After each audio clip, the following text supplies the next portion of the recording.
What's up, RotoBallers? Welcome back to the channel. My name is Jorden Hill. Week 10 featured quite a few really fun and competitive games, but there were still a handful of players that managed to disappoint from a fantasy perspective. We're here to discuss some of these guys and determine if you need to consider benching or even dropping them heading into Week 11. Unfortunately, making his second appearance in just 3 weeks on this list is Tony Pollard. I wasn't surprised to see Pollard struggle against the Eagles last week, but it was shocking to see him finish with just 15 touches for 55 yards and a 49-17 win over the New York Giants. Heading into Week 10, the Giants were surrendering the 8th most rushing yards per game in the league. Rico Dowdle looked more explosive than Pollard on Sunday, averaging over 6 yards per carry and finding the end zone. Pollard hasn't scored since Week 1. I'm definitely worried about him, and there is a world where this becomes more of a split backfield moving forward, but Pollard is still a must-start option against the Panthers next week, with Carolina allowing the second most half PPR fantasy points per game to opposing running backs.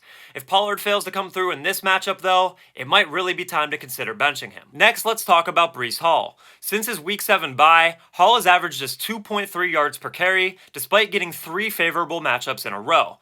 His utilization as a receiver has kept him afloat in PPR leagues, but his output has still been really disappointing over the past 2 weeks. With the Jets' offense struggling to score points, Hall may not consistently put up elite numbers, but he's still extremely talented with the ball in his hands and needs to remain in all starting lineups. And let's just hope that Aaron Rodgers does miraculously come back in December. Moving over to wide receivers, let's start with Marquise Brown.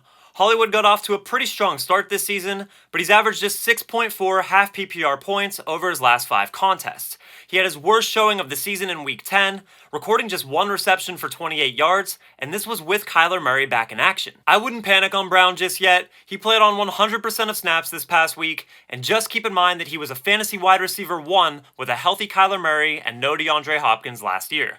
He has a somewhat difficult matchup against Houston next week, but I'd still be willing to roll with him as a flex option.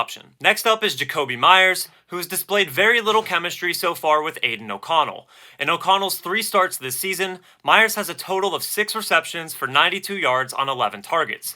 He did score a touchdown last week, but this was actually on a 17-yard carry. The Raiders are really relying on Josh Jacobs in the run game and Devontae Adams through the air right now, and this offense isn't necessarily something to be excited about. You don't absolutely need to move on from Myers, but I would be willing to drop him if there's a better option out there on waivers. Rounding out our wide receivers is Calvin Ridley.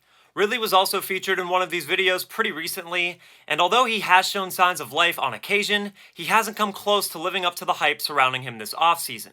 The Jags offense as a whole did look pretty awful against the 49ers in Week 10, but Christian Kirk still managed to earn 11 targets and gain 100 yards, while Ridley finished with just 2 receptions for 20 yards. I still wouldn't drop Ridley, but I am concerned enough to keep him out of my starting lineup for the time being. He'll be a dart throw and a plus matchup against the Titans next week, but I'd be looking elsewhere if possible. And finally, at tight end we have Kyle Pitts. Pitts started to put things together in weeks 5 and 6, but things got ugly quickly. He's seen exactly 5 targets in each of his past 4 games, and has only eclipsed 50 yards once in that span. We don't know who is going to be the starter between Taylor Heineke and Desmond Ridder when the Falcons return from their Week 11 bye, but it probably doesn't matter all that much. If you need to pick up a tight end this week, but don't want to roster 2 of them, you really shouldn't feel that bad about dropping Pitts at this point.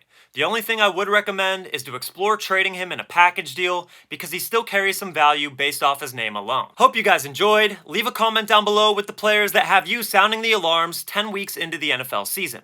Also, please remember to leave a like on the video and subscribe to RotoBaller to stay up to date with all of the latest fantasy football content that'll help you win big in 2023. Thanks so much for tuning in, and best of luck in Week 11.